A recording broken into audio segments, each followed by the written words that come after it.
Welcome to Make Shit Happen. This is episode number 184. My guest today, Jeremy Jensen. Jeremy, thank you for making the drive over here, man. Thank you for coming. Beautiful drive, man. You got a badass place right here in the middle of nowhere. Thank you, sir. I appreciate it. Hey, listen, we met 2 weeks ago, and I always say like energies attract towards each other. And I met you, and I didn't know who you were, and all of a sudden we were like, boom, like friends, like we didn't even know each other. That's what it is, man. I always say that people who are like-minded, people who have the same energy, they always attract towards each other. And, which brought me to this thing, happy people are always with happy people. Mm-hmm. Happy people are miserable with miserable people. And miserable people are not happy with happy people. They got to be with other miserable people. You're so right, man. Right? Yep. But one thing that me and you were talking about earlier, and I was like, before I spoke to you, I believe that rich people, they don't live in slums. Right? You agree with that? I've never met a rich person that live in slum. Yeah. And people who don't have no money, that's what I thought before right now. Sure. My belief was people who have no money, who should have no business living in where rich and wealthy people live. Mm-hmm. But you don't agree with that, right? Hell no, man. I think it's so easy to lever yourself, borrow money in order to convey this lifestyle. And for whatever reason, at least in my experience, I've seen a shit ton of people that are just posers trying to keep up with the Joneses, that'll drive the nice cars, live in the big houses, and they are in debt up to their ears, man. That's my opinion. And they have they should have no reason to be posers. They should have no reason to be. I would hope not. I listened to one of your podcast episodes on the way over here, and you're talking about, hey, look, in order to be successful, you've got to learn how to save. Right. Once you learn how to save and you master that, then you learn how to invest. Right? Exactly. 100%. And so we see people, it's social media. You're really active on Instagram, and we see people like in their Lambos, and they shouldn't have a Lambo, right? Or they have two cars or whatever, right? But then there are some people who are making good money. Sure. But as soon as they make the money, they just can't wait to spend it. But YOLO though, right? Right. So what is your opinion about that? Do you think you only live once? I am a big believer in you only live once, and you should fucking make shit happen, right? So first and foremost, but no, man. I'm a big believer in you can't take it to the grave. You know, me myself. I was a high net worth individual. At a very young age, I started a company at 25 years old. Mm-hmm. I was married to a petroleum engineer who now makes over $350,000 a year. And, during our 9-year marriage, we accumulated, $1.9 million net worth, and unfortunately I had to chop that in half whenever I, got divorced about 3 years ago. But the point that I'm trying to make is I, for many, many years, focused on my home, focused on my children, lived very, very modestly. And it really wasn't until I became single, now earning 7 figures a year, that's when I started to live kind of like that fucking rich lifestyle, right? Right. So, but you had to. But you had $1 million in the bank already. So it was a little bit easier to kind of, say, hey, it's if okay. I want to buy a Ferrari, I'm going to buy a Ferrari, right? Yeah. But it's your operating capital that's paying for that, not necessarily your nest egg. Does that make sense? Right. So and I believe in that, and I think I said that in one of my podcasts. You got to have a nest egg. You got to save so you can have that nest egg. Mm-hmm. Matter of fact, I'm working on something, and I don't want to. It's too early for me to talk about that. But I always He's building an airport in Maryland. No, I'm joking. But I believe that you got to have a nest egg, and I'm like, I have this philosophy, and it's called I'm good mentality, right? Okay. And I talk about this in my sales meeting. I talk about with my managers, with everybody else. And I'm good mentality is like when people, like some people, they have a quota. They have a goal. They're like, hey, you know what? My bills are $1,000. I need to make $1,000. If they make it the third day, that's it. They're done. They're checked out for the rest of the month. They're checked out. They're checked out. They're like, and they're like, surely there's a commission plan that's uncapped or an escalator or something like that. I think you have not been in touch with a lot of people who have that I'm good mentality. And sometimes it's hard for people like me, like people like you to understand that because you're driven. Yeah. You have that, hey, I want to get that escalated plan. I want to get that more money or whatever. But most of the people, you got to think about it. Do you believe in an 80-20 philosophy? So I listened to you talk about that philosophy before, but I want you to. So there's an 80-20 rule, and the 80-20 rule applies to everything in the world. 80%, yeah, the way that I understand it is 80% of your business comes from the top 20% of your customers. That's right? the way I understand it. That's everything, and that's in everything. Okay. 80%, like if you have a t-shirt store. Sure. 80% of your t-shirts, only create 20% of the revenue. Mm-hmm. The 20% of your t-shirts create 80% of the revenue. Yeah. If you have a sales force, right? 20% of your people are creating 80% of the business. The other 80% are creating the 20% of the business. 20% of the world's population is making 80% of the income, and the other 80% of the world's population are just getting by. Sure. And that's the 80-20 rule is almost in everything. It doesn't have to be an 80-20 in perpetuity. It's something like, it's a rule of thumb. A rule of thumb. Yeah. It's a rule of thumb. But a lot of people, that's what they live in. If they are, and I mean, I have a furniture store. I have over 105 salespeople. Fuck. Right now we have 109 as of today. Yeah. 109 salespeople, and but there's only 20 top people who are making all the money. Well, hopefully everybody else is just new, right? Well, Huh? or they else you'd shit can them if or they've they been just here 2 they years. just average. Understood. And I always believe in role players. Okay. There can only be one Michael Jordan. Understood. There can only be one LeBron James. But if without the role players, Yeah. the team doesn't function. So I'm going to challenge that a little bit. Okay. Okay. I wholeheartedly agree with you to some extent, but I'm just going to challenge Okay. it. So do you think that somebody who's been average for the last 3 years can become a high performer? Of course. Or is it just they're innately talented, they're a good communicator, they have that swag, they know how to convert a walk-in customer, better than somebody who's just average? Yeah, Can so- you learn the skills yeah. and build on that? Yes, I do. Okay. I totally do. Just by taking more ups and putting in more hours? I call it BAPTA. Okay. Below average, Below average. brought to average. Okay. And so basically you constantly gotta push your bottom performer to the top. Yep. And if you push the bottom to the top, what's gonna happen to the top? They're gonna even get higher. You're saying then you go the middle performers Always gonna get to a the higher. top performers. Exactly. So we don't have an acronym. We don't have a BAPTA, right? Right. So but you gotta have a BAPTA, right? A below average brought to average. Okay. And then everybody keeps rising. But you know what? So for that, you need leadership. Leadership always got to be pushing. 100%. You got to have these managers. You got to have the right team leaders. You got to have the right ownership. You got to have everything right. And that's why people that are in business, the only people who excel in business are the one who are constantly finding ways. How am I gonna get below average, brought to average or above average? Yeah. And that reminds me of something. We live in Houston. We have seen hurricanes over here, A lot. right? And we have seen big trees that have been over here for hundreds of years. But when the hurricane comes, sometimes those big, strong trees, they all come down. Sure. Okay? Big businesses like Sears, Kmart. You ever thought, when you were a little kid and you went to Kmart, you never thought Kmart would come down, No way. right? To me, it was the same as Walmart.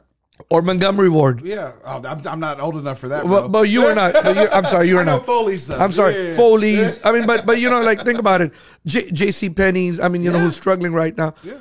We would have never thought that these businesses will Never come would've down. I mean, Nordstrom. I mean, Neiman But Marcus is having Amazon's problems got to be stealing that market share from someone, though. for sure, for sure. But what happened is people become stagnant. Businesses become stagnant, and that's when someone comes. A better version of you who steals something. Like your show, you have a podcast, right? Oh, yeah. It's called What Men Want. What men want. And I'm sure that y'all always talk about if you're not treating your ladies right, somebody's on the other side, a shinier, better looking version of you who's going to come, might take your lady away from you. Maybe. Well, me personally, I don't believe that ladies just go for looks, right? I think that they Well, go no, for, but somebody who treats them better. 100%. You know? Them better. Treats them better. I mean, if you are somebody who treats your lady really bad, I mean, call her names. I mean, you're and don't ever take her out and you always out. Yeah. I mean, what happens? Yeah, she gets a wandering eye, you know. She walks into that Amazon shop and she gets a ring put on that, you know. Yeah, for half the price. Talk about your show. I'm intrigued by the name. Yeah. Well, you know, I could go into 30 minutes just Let's do it about that, but I wanted to talk about Make Shit Happen, man. I want to talk about that too. All right, so we'll talk about the show. So I'll give you the short answer, or the long answer rather. So in January of this year, I hired an executive life coach. Okay. And, you know, I got to a point in my life where I'd been single for about 2 years post-divorce, and I had millions of dollars. I was printing money in my business. My people loved me. My clients loved me. We were growing. The reason why I was able to have so much success is I realized, like, I don't need to be the one that runs the business, right? I don't need to be an effective or a great manager of people. I needed to be a great leader. So I hired an incredible manager that put in processes, systems, and accountability, and we were able to scale, okay? But I was sitting there back in January, everything that I've ever dreamed of, cars, house, the kids were incredible, my relationship with my ex-wife, and I was still unfulfilled, okay? And was working with the life coach, and we kind of, you know, pinned the nail on a couple of different things: health, relationships, you know, family, things of that nature. And what it all boiled down to was, I think that I needed a woman in my life, right? And it was just that constant carousel, that rotation, right, of that hookup culture that we've gotten in just being in 2021, right, or in 2020 even. And so I shot my shot with a girl who I thought was like marriage material, right? And she shot me down, bro. And the feedback was, Jeremy, you're fucking amazing. I love your energy, but you go out with a different girl every night and you have a reputation of being somewhat of a player. And so I just really don't want to expose myself to that. And so I'm going to politely decline, right? And rather than like be the fucking macho man and try to change her mind, I took that feedback, right? And I went to my executive life coach and said, hey man, this is what happened, you know? And I have no problem shooting my shot, dude. We're salespeople, right? We understand that rejection is just a part of the game, right? We just need more leads. We need more ups, right? So we need more ups. We need more ups. But the point that I was making is he said, well, why do you go out with a different girl every night? And I said, well, these girls are my friends, right? Like, you know, women are beautiful creatures. They are kind, they're affectionate, they're honest, they're transparent, they're nurturing, right? And he said, well, why don't you have any guy friends? I said, oh, well, guys are losers. Guys are scrubs. They're liars. They're posers. They're manipulators of women, right? And I don't have respect for those men. So then what he said he said, okay, what you're telling me is kind of the narrative that you've created because of your Instagram influence is that these girls that follow you in Houston, they think that you're a player. Well, how can you change the narrative of how women view you in the market? And in addition, how can you meet more high value, high quality guys that you do respect? And then that's when I came up with the idea that, holy shit, I'm going to start a podcast where I interview successful guys that are single, right? And then I'm going to post those interviews on Instagram so all of my followers can just listen to me. They can listen to my commentary, my opinions, my view on dating, right? And, you know, I've had the podcast for probably about 4 months. I've got 12 episodes, right? It's more of a hobby, right? You're like doing it professionally here, but, you know, it really has transformed my life, man. I've got so many people sliding into the DMs. I've had people approach me at bars and at restaurants and say, dude, like, you're basically my therapist now. Like, the commentary that you provide has completely changed my outlook on dating, on marriage, on life partner. And I just want to say that I listen every week and I get mad whenever you don't publish, you know, that week. And so I need to be more intentional about continually, you know, publishing new content because my followers do love it for sure. Yeah. Definitely. Yeah. What you said that you went out with different women every night. Were you dating them or were you just hanging out with them because they're your friends? You know, at first, right, whenever I moved from Katy to Inside the Loop, Audi R8 in the driveway, brand new badass townhouse, right? Literally zero friends, couldn't go anywhere. didn't have any friends. All my friends were married, living in the suburbs. Yeah. And so I downloaded dating apps and started swiping right. And, you know, it's not hard to get a date with a beautiful woman because of dating apps, right? And so we were going to Steak 48 and Toulouse and Bisou and B19 and B&B and all the places. And I just kind of started to meet these people and very quickly, you know, came to the determination that, you know, you were either going to be a hookup or you were going to be a friend, right? And I think that I had enough confidence and emotional intelligence to be very communicative at what I thought was going to come out of that dating experience, right? And so because I was honest, because I was self-aware, I did start to create a tremendous amount of friends, right? And so then I would get introduced to their friends. And then those friends would introduce me to their friends. Then I bought a house in Oak Forest, 4,000 square foot, custom, modern house, brand new construction, started throwing parties once every 60 to 90 days, 70 people, 80 people. I would invite new people every time. Well, here's the deal. People give me shit. I'll pick on Liz Coleman. Jeremy, it's all girls here. What the f***? You need to make guy friends. Here's my defense. If I invite one girl and one guy to a single guy's party, let's say I invite you to my party. You're coming solo, right? Right. If I invite a girl, She's coming with she's coming with three girls. girls. Right. So anyways, I accidentally created this big network of female friends. And I love friend zoning myself, honestly, man, because then I don't need to be that pushy guy trying to hook up. Right. If they want to come slide into my DMs or be affectionate on their terms because they're tired of getting fucked over by the boys and they want to be with somebody that's safe, that's open, honest, self-aware, that's going to treat them with dignity and respect, and manners and respect, then it happens, right? Yeah. And that's kind of the reputation that I've developed. So now You're smiling, huh? I'm You're the just same smiling. way as me. That's why. I'm smiling. I have no comments on that. I'm just smiling because I'm listening to you. I'm listening to your confidence level on that. I'm just like, wow, you know. So then you created this. He's not speechless very often. Yeah. So let's talk about this. Let's talk about it. So you get this podcast started. You find these friends. You got this custom home. You start friend zoning yourself. All of a sudden, all these people. Oh, you know what, Jeremy, we love you, and you're outspoken. You have no filter. Yeah. And you're like, you know what? I'm living life. I'm enjoying life. I'm enjoying life, man. Are you still finding male friends? I am finding male friends. Okay. Right? I mean, and how's that experience happening? Well, I got one right here sitting right absolutely, in front of me that I met 2 absolutely. weeks ago, right? But how's the experience happening? Like, what do you think? Do you think still a lot of men are manipulative, pushy, posers, liars, cheaters? Absolutely. You still think so? Absolutely. Yeah. No, but here's the deal, man. Like true, real friendships, you really don't need more than 5 or 6, right? And I think there was a big void created in my life probably about 3-4 months ago, when my best friend, Sean McDonald, moved from the Heights to the Woodlands with his girlfriend of 2 years. And so I needed to replace that relationship. And so it was one of those deals. That's far.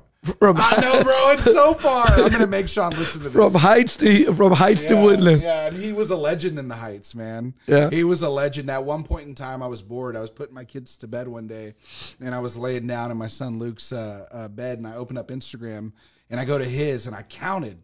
There were 344 mutual girls that followed him that followed me. Wow. Right? This man was a beast back in the day. Right? Now, don't get me wrong. His girlfriend's, supermodel.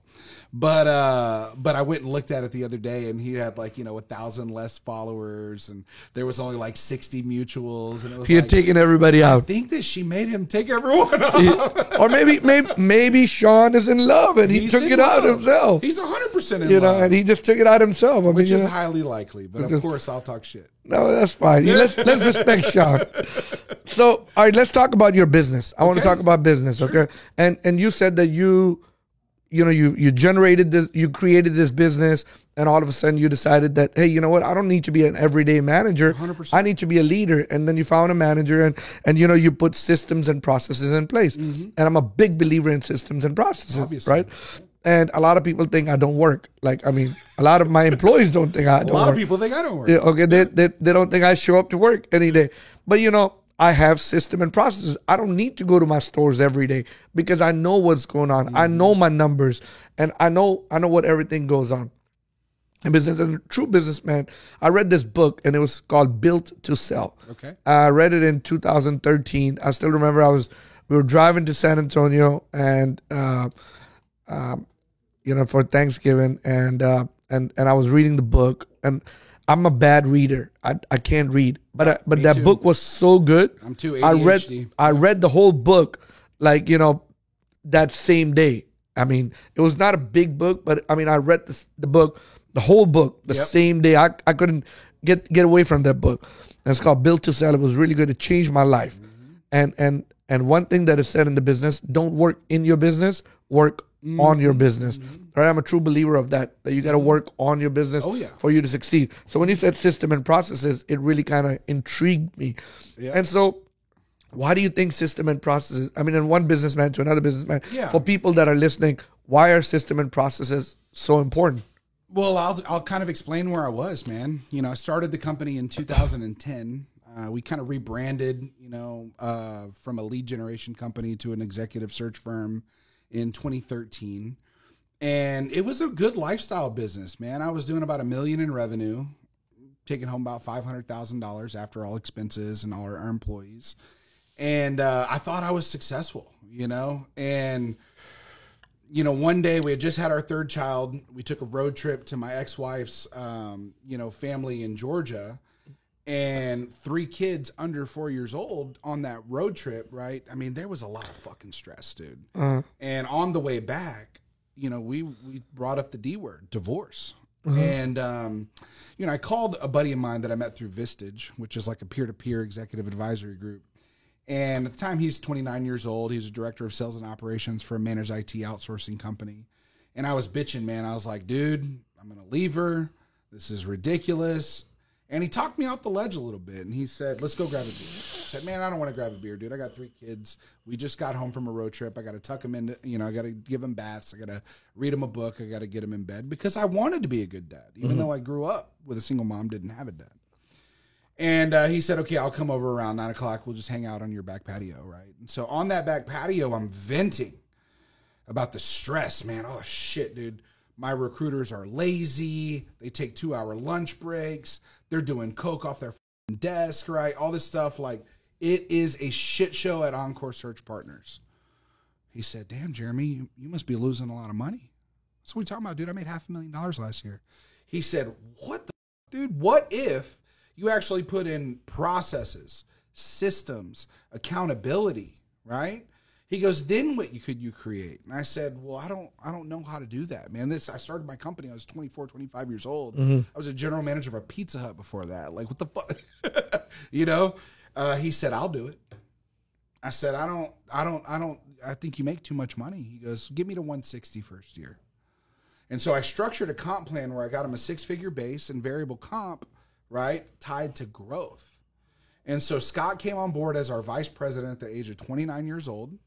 The reason why he was salty on his company that he'd been at for about 5 years is he'd got skipped over for a VP title whenever he knew he had earned it, right? But he didn't have the gray hair. And his owner was old school. They didn't want to make a 29-year-old kid an executive inside of the company. And so came to Encore, employee number 7, VP, put in processes, systems. What he brought was a system called EOS, the Entrepreneurial Operating System. And EOS is basically a business framework, right? Probably not unlike this, build to sell. But it's a business framework that's built on the principles in a book called Traction by Gino Wickman. And so we implemented that. It was fucking transformative, dude. Just blind faith that this guy knew what he was doing, and I was paying him a ton of money to do it. I ended up turning over about 90% of my company because it was the people that worked for Jeremy, right? The people that were all they cared about was the number on the board and were they getting, the income that they needed, and then they could kind of clock out and take it easy. What did you call them? The good enough or something? I'm good mentality. The I'm good mentality. And then we brought in that new regime of people that work for Scott, right? Not the people that work for the eccentric fucking crazy sales guy, but the people that work for the structured, emotionally intelligent communicator, right? And then we went from, so when I was with Scott, we kind of went from 7 to 11, then back down to 8. And now we're at 36 employees. And this year we'll probably do close to $10 million at 30% EBIT. That's a pretty good business, But at the end of the day, I'm very proud of the fact that of those people that work with me, we've got 4 people that make over 400,000, an additional probably 3 people that make over 200, probably 80% of the company that makes over $100,000, and then everybody else is just new. The amount of financial freedom that we've been able to create for the individuals that come over here, right? Because they believe in our processes and systems, that we give them the tools and resources, but at the end of the day, they've got to execute, dude. I can't be on the phone with 2,000 clients, right? No. That's how many clients we have. But we've created an environment where we reward the right behaviors. We treat them with respect, right? And then we invest in the tools, systems, and resources in order for them to do their job. Dude, I'm telling you, when I started to make $1 million and I had to start writing those checks to fucking Uncle Sam, I told my CPA, I said, I need more write-offs. I said, I need a marketing manager. I need an executive assistant. I need marketing automation software. I was trying to figure out ways to spend my money because I didn't want to pay so much in taxes.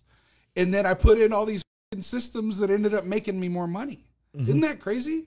It's that crazy, like, what is the right word? Scarcity mindset that limits people from growing because they say, okay, I make $1 million, right? I don't want to lose it. But if you invested $100,000 in paying a marketing manager, $100,000 in paying an operations manager, an IT director, outsourcing search engine optimization, growing more sales, all that shit costs money. But you got to spend money to make money. And that's what I think that I've done well whenever I look at my peers in the industry. Now, I don't have a $100 million building like you. That kind of shit excites me, right? Because I can have the business pay it off over 30 years. And then at the end of the day, you've got an asset that's worth 9 figures that's in your name. I'm trying to get in that real estate game, Sammy. You're trying to get in that real estate game. Let's do it. You can do it, man. So that's the difference between me and you, man. There's a thing about someone who makes a lot of money, or there's a thing about somebody like you that's building generational wealth through assets, right? And that's something that really piques my interest. Well, so you said something over here. Not all of us, and I mean, I started my business when I was 21, right? Wow. So 23 years I've been in business, and mindsets change for people, 100%. And I mean, there's, you're a little behind than me. I mean, in age, so and you're a little behind in the business thing, but I can almost ahead of you on pant size. On pant size. But I can almost guarantee you, I mean, the way you're going, I mean, you'll get there. You just got to, if you think it and you believe it, it will happen. But and I'm going to interject. Yeah. A lot of people look at me and they think, man, that guy made it, right? And at one point in time when I started making 7 figures, I thought I made it because I was wealthier than all of my friends. And then I joined EO, the Entrepreneurs Organization. EO is a global co-op of over 15,000 entrepreneurs. In order to qualify, you've got to own the business, and you got to do at least $1 million in revenue, right? So it's mildly exclusive. It keeps out some of the small riffraff, yeah. But when I was making $1 million a year, I was fucking cocky, man. I was the biggest house on the block, nicest car in the driveway, right? And then I joined EO with my arrogance, and I was in meetings with people that didn't make $1 million a year. They were making $1 million a month. And I saw how they interacted with other people with humility, with gratitude, with a servant mindset. And that's whenever that light bulb clicked where it was like, dude, it isn't about me. It's about other people. It's about how do I make you feel when you're around me? That's what brings me happiness, right? That's what builds my brand. That's why people want to be surrounded by me. Because all I care about is making others happy. But when they're happy, a byproduct of that is I'm happy. Yeah, so I'm glad you said that, right? And I've been blessed to be around people and circle. I mean, and I've sat in circles where people make way more money than me. Yeah. Right. And and then I see people who have made less money than me. I don't judge anybody, okay? Because at the end of the day, it is what it is. I'm a very simple guy, right? Most of the time I wear a t-shirt and jeans, and because I don't care, what I'm doing. I just know what I know that I want to go to work every day, okay, at least right now. And just make enough money. And I don't think about it as my money because I have a different mindset. Okay. I think about my money. I'm a steward of that money for my kids, my grandkids and stuff like that. But money doesn't mean anything. Now don't get that confused that money does not, because, and I've talked about it several times. When people say money don't buy you happiness, I disagree about that. I disagree too. Okay. I don't, people have said, oh yeah, this billionaire living in a house and he's, miserable. Okay. I totally agree. People have mental illnesses. Understand. And anybody can be, miserable. They can have $1 billion or they can have 2 pennies they don't have 2 pennies to rub on their name, right? I just know, and because of my past, I know that money is a tool that really makes, a lot of your desires come true and make you happy. I'm one of those guys. I go to the gas station, buy a pack of gum, and I get happy. I buy a little Powerade and I just get happy. I'm not lying to you. I have that euphoria kick in me when I buy anything. And I'm telling you, it can be as little as a pack of gum, a coffee, anything. I just get happy. Okay. Some people, it doesn't matter. They don't get happy, and that's their mental illness. But I'd rather have money than not have money. There are more divorces caused in the United States because of the lack of money. There are more fights between a husband and wife or a boyfriend and girlfriend because of the lack of money. There are more people with broken hearts because of the lack of money than the other. Okay? But I do believe that if you have money and you don't have humility and you're not grateful, then you will be miserable. 100%. Gratitude is one of my, it is my number one company core value on the wall. Gratitude. So important. So important from the bottom going up. And what I can assure is my employees are going to have the gratitude from me going down as well. Yeah. It's number one core value. Then you said something, there's people who have money. Who find themselves as servants, serving others. Okay.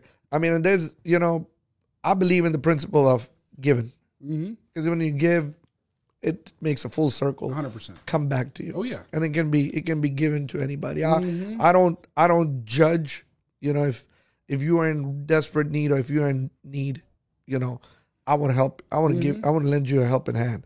And just same thing, that you learned in EO. I'm not part of that or any other group, but yes. But I've been blessed and I've been fortunate to be around people who have seen. Matter of fact, one of my really good friends, his name is Russell Ibarra. He owns Gringo's Mexican restaurant.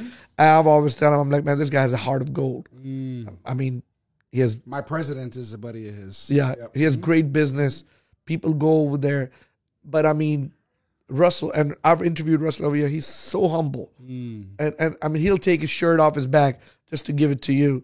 He has a heart of gold, and you can see, when people give, they get it back, they receive it back, and I look at it, I'm like, this guy is way more successful than me, but the humility level is, just right out there. But what was his temperament when he was 35 years old? I think that we go through seasons of life. We do. And that's what I told you earlier. And what we have to do is just continually improve, right? By capturing and consuming knowledge, right? And understanding why do we have these emotions? Why do we act out in this way? Right? Can I ask you a question? Sure. Do you believe in doctors? If you get sick, you're going to go to a doctor, right? Yeah. Now, would you go to a doctor if he just graduated out of medical school and never advanced his education ever, and he's 60 years old? Probably won't. I don't know. I mean, am I going to know that? Is that on the fucking? You won't know that because you won't know that you won't know that. But the doctor will not be a good doctor. Sure. A doctor, for them to be they can continue the education.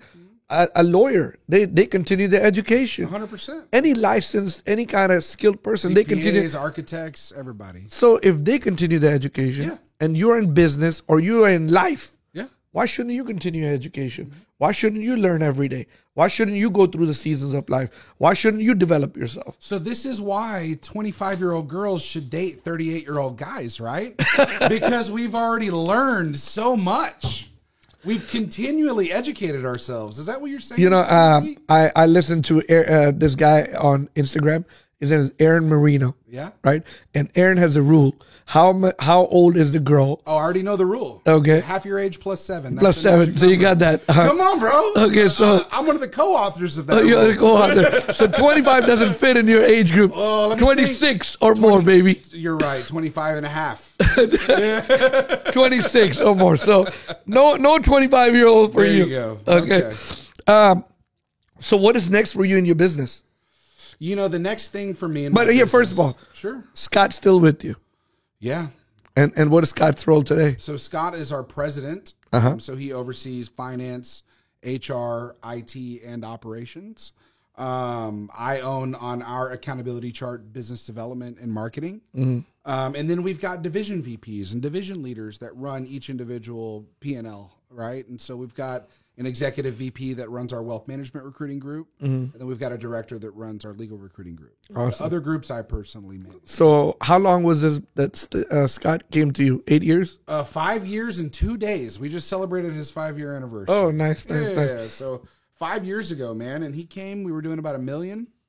Then we did, 2.6, then 4.2, then 4.8, then 4.8 again, flat because of COVID. And then, this year we're going to do probably 9, hopefully 10 is our stretch goal. That's good. So now let me ask you, how did that growth go in 1 year? How did you double? How did we double? Yeah. Well, we're one of the few industries, much like your own, that COVID actually helped. And so the government printed $6 trillion in growth capital, stimulus money. And most of that capital fell into the hands of business owners. And so you've got business owners that have excess capital that are looking to spend it, right? Because if you don't use it, technically you lose it, right? You got to pay it back to the PPP and the SBA, right? And so people wanted to capitalize on all that commerce with, goods and services changing hands. And so they wanted to invest in more attorneys, more salespeople, more engineers, all these technical skilled individuals. And in order to poach them from the competition, right? They need you. They needed to give them a 10% raise, a 15% raise, because these people were gainfully employed already. Right? No one was looking for a job. They said, if my company didn't lay me off during COVID, I'm safe. So nobody's applying for jobs. So then they come to me and they say, hey, Jeremy, we'll give you $160K budget to go steal the attorney from that firm across the street. I say, he already makes $160. We got to give him $190 to make him move. And they look at their operating account and they go, okay.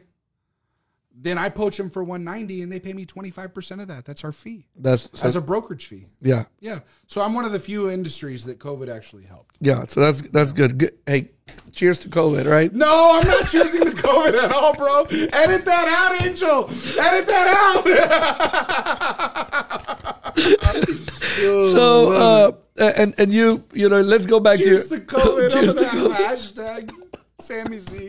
Hey, listen. Love it. Because of COVID, we made shit happen. We made shit happen, dude. We could have crawled into the fucking corner, bro.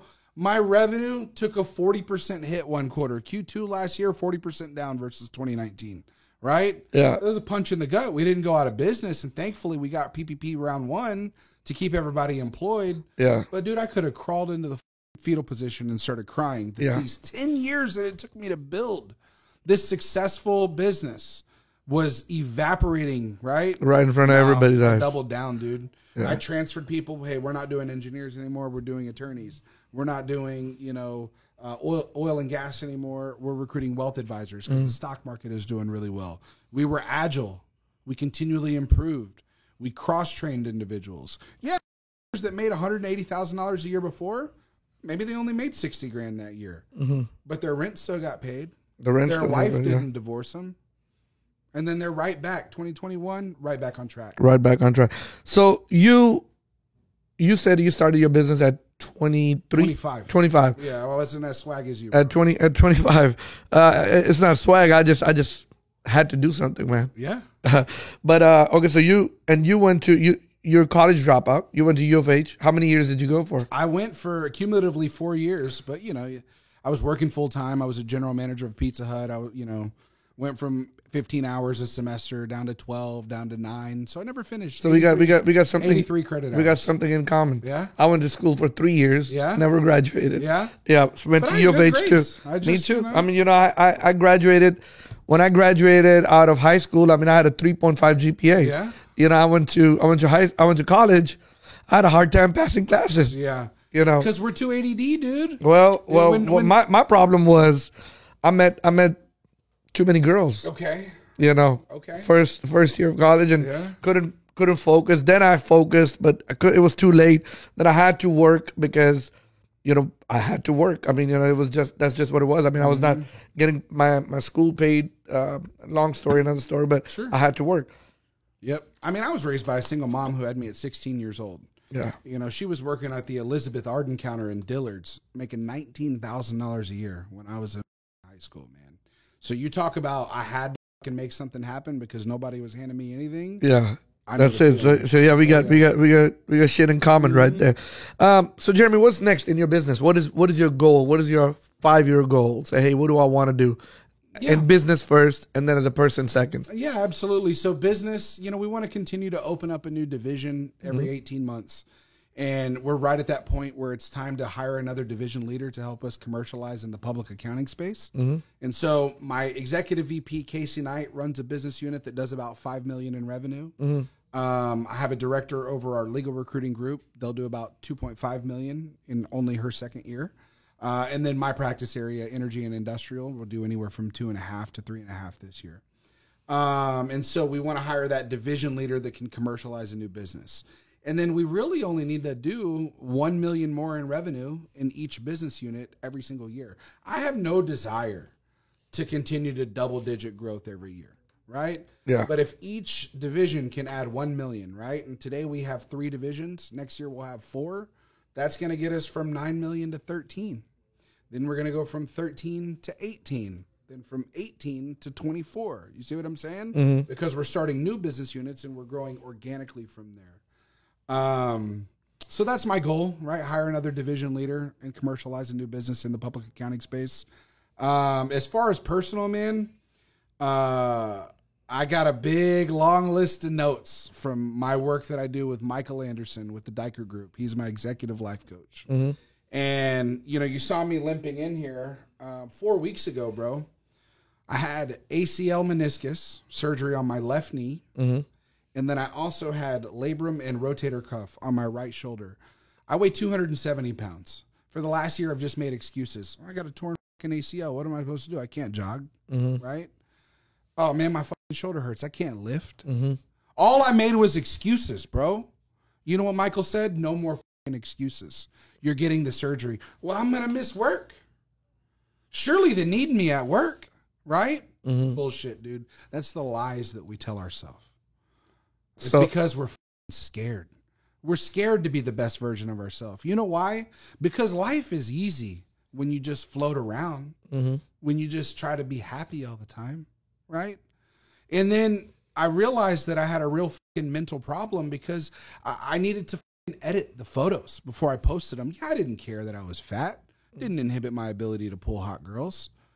But that's unhealthy if you're not proud of an unedited version of yourself. Right. And then that's whenever I knew I need to take care of my physical health. So that's probably the 2-year goal, right? Get back in shape, get down to about 220. Not out of the realm of possibility to go from 270 to 220, right? You don't really need to get down to 170, right? But that's my near-term goal, man. And hopefully in that process, the women that I view are that marriage quality, right? Because you got the girls that you have fun with and you got the girls that you marry, right? hopefully they see me and my commitment to that journey, and it piques their interest, and they start to gravitate towards me a little bit, because that's what I want to do. I want to create an energy that people want to be around. I don't need to be that thirsty dude that slides into your DMs, right? I don't want to be that guy. What I want to do is be the best version of myself, and I want the people that I want to want to with me, dude. That's what I want to do. I love it. I love it. So that's so personal. Within 2 years, you're gonna lose 50 to 60 pounds. 50 pounds, 100%. Okay. All right. I'd shake your hand, but I can't extend my right arm. Well, here, just go ahead and dab it. Okay. Hey, you know, honestly, like I got to tell you, it's half mental. Okay. I have a bad rotator cuff and I have a torn bicep, and I mean, I wake up probably 4 times a week, and I go work out, and you will never know that I do. But it's just, when I first tore my bicep, I felt sorry for myself. Yeah. Okay. I just felt sorry for myself. I mean, I was like, I tore it when I was 34 until 38. I just made excuses, and I felt sorry for myself. I gained about 40 pounds. And I mean, I have a smaller body, so I mean, you know, gaining 40 pounds is a lot, you know, and I'm like, you know, man, I've gained so much weight. I mean, you know, and it's just because, of course, you know, excuses is just like assholes, right? Everybody has it. I mean, simple as that. And it's easy to make the excuse when you're killing it in every other phase of your life. And it's easy to make excuses because, you know, you just don't want to claim the responsibility. You 100%. Don't want to say, you know, okay, you know what, we got to do it. It's hard. It's hard to do shit, you know. So I'm glad, man, that you got that thing. What about your podcast? What are you gonna do with that? You know, the podcast is just fun, dude. I have no desire to monetize that or to grow it. Well, I mean, I don't monetize mine. So I mean, but what do you? I mean, you know, I like it. Yeah. You know why I love it. You know why I like my podcast? I learn shit from people every time someone comes to the show.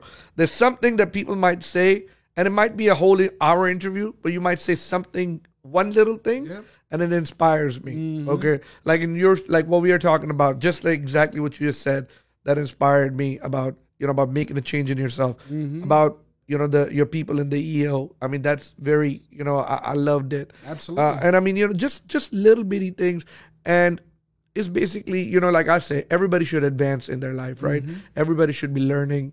Everybody should be working on how they can get the best version of them. Like Matthew McConaughey has this favorite speech that he, you know, says when he received the award. He said, you know, I want to meet my hero one day. And he said, who's your hero? My hero is me 5 years from today or 10 years from today, right? 10 years from today. 100%. And I mean, that's just what everybody should have, that, you know, 5-year goal, 7-year goal, 2-year goal, 3-year goal. Because if you don't have a goal, then you don't get it. I was reading this book with matter of fact, it just been recently, from Napoleon Hill, you know, Think and Grow Rich. Oh, that guy's great. Right? Yep. And he said, write what you want to have, the amount of money you want to have. Okay? And then just keep saying it. You know, every other day, every day. Oh, man. Until you visualize that shit. That, though. This is going to be the first time you and I disagree. Why? There's so much bullshit around manifesting, dude. Like, if you think it, if you believe no. I think you're thinking about it wrong way. Okay, I think you're thinking about it wrong way. If I just write that money, so if I write down $7 million on a paper, and I just keep saying $7 million, well, the $7 million is not gonna magically appear. So you're wrong. Yeah. You got to work towards it. You got to work towards it. You got to work towards it, but you got to, now you have a goal.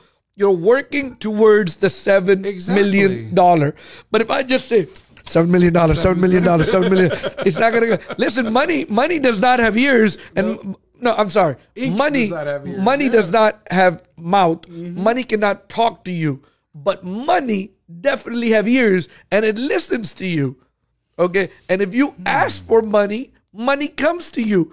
Money gets attracted to you. But let me tell you what, money is just like women. The women that you meet at the bar, if you don't have substance and you don't have anything that you can talk about, or you don't go approach them, guess what? They don't come to you, Jeremy. You're right. Okay, they don't come to you if you don't go up to them and introduce yourself. Sure. Okay? Because trust me, buddy, you are not no damn Brad Pitt. So for them to come to you, you got to go first. You got to go get it. Money is just like that. 100%. Money is just like that. But you got to have a plan. You got to have a strategy. Have a plan. You got to have a plan. You got to become great at execution. Exactly. You got to have plan. You got to have strategy. You got to have goals. And you got to have system and processes. Yep. And that's my favorite word, honestly. Love it. The truth. System and processes. And I mean, every day. And, one more thing that I believe in, and I mean, we might have a little different management style, and it's okay. Okay. I don't think we're very different. Yeah, but I believe in when you tell somebody something, people don't understand, don't listen. Okay. And it's not, let's just say Angel. If I tell Angel something, Angel might not understand what I want. For me to get Angel to do something, I got to show it to him. You're right. Okay. Oh, you're so right. Okay. And for me, we might have to repeat that thing 2-3 times. Some managers get frustrated. You're right. Because they might think, what does Angel doesn't have a damn brain? No, you and Angel are two different people. You have different life experiences, different frames of logic. Okay. Now, Angel might think, why does my boss keep coming and telling me the same shit every day? Yeah. Okay. I'm not dumb. I understand. But at the same time, it's my responsibility to make sure Angel succeeds at his job. Because if he doesn't succeed at his job, he didn't fail. I failed him. And so that's just the way I think, the way I manage, the way I feel like. Because so let's just say if you're a general manager at Pizza Hut, and if you are not communicating with your staff because you think everybody should know what they do and what's their role, you're just a shitty manager. Okay. That's just what it is. Yeah, and it breeds shit tons of turnover. That's it. Oh, yeah. And you know why people leave jobs? Because of bad bosses. Bad bosses. Oh, yeah. Or they're not making money, or they're just unhappy if in their they're not job. making money, it's because the boss is not paying them what they deserve. Exactly. Or not. Because let's just put it this way. I reflect myself on there sometimes. I got a guy, let's just talk about hourly pay. Sure. Let's say I got a guy who was making, let's just make it even number, $15 an hour. Okay. $15 an hour. He makes 40, he works 40 hours, $600. Okay, he needs that $600. But what happened is me as a manager get frustrated because John is not doing his job. So now I cut his hours. From 40 he goes to 30. From 30 he goes to 25. John doesn't know how to do his work, so I'm going to give John less hours. If John is not making $600 and now he's making $400, guess what John is going to do? Quit. Or he's going to be looking for a job.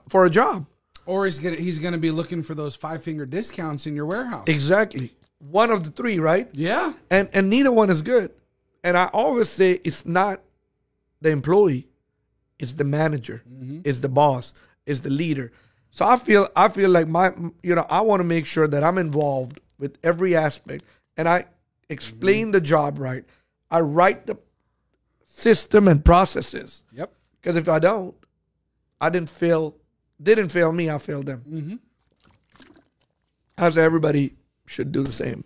Absolutely, man. Yeah. I might be redundant, but that's just part of the job. Absolutely. Totally agree. One of the things that we recognized after implementing EOS was that every different job requires a different set of skills and strengths, right? We've got recruiters that make 1,000 outbound cold calls a week.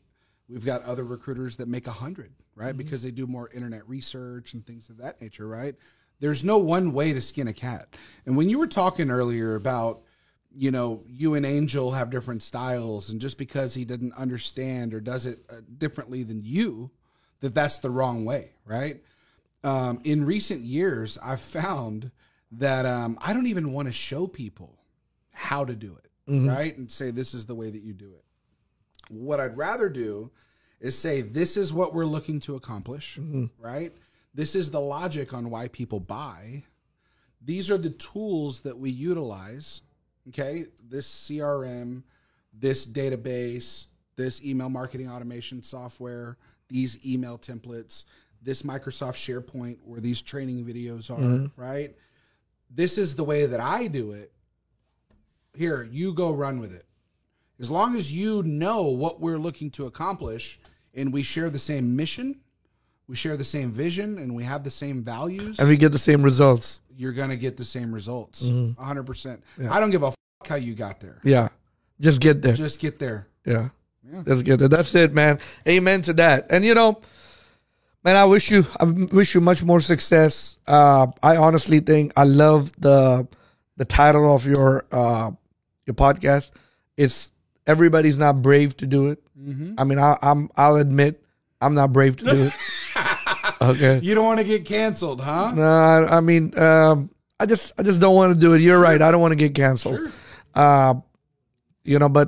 But I want to, give you kudos of doing it. Thank you, man. And I mean, I'm definitely gonna check it out. Definitely gonna listen to it. It's interesting. It's exciting. Any one of my listeners listening to that, definitely. How they find you, Jeremy? Yeah. So my name is Jeremy Jensen. Jenson. If you want to follow my lifestyle, let's connect on Instagram. It's just my name, Jeremy Jensen. If it's professional, hit me up on LinkedIn. I'm a little bit of a LinkedIn influencer. CEO at Encore Search Partners, Jeremy Jensen.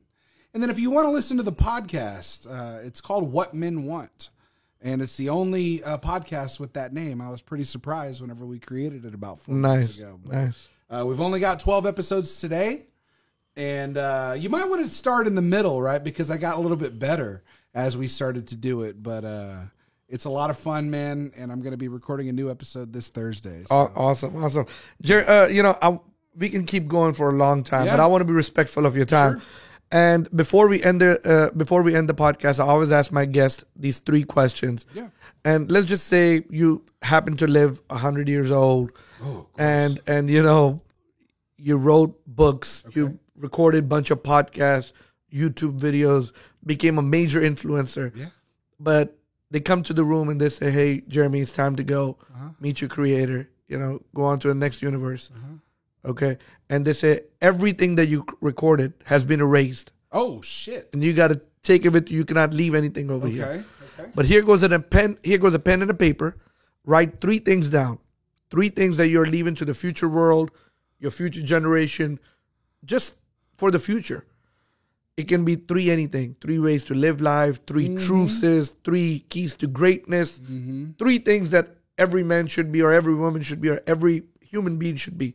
What will those 3 things be? So the number 1 would be grow balls.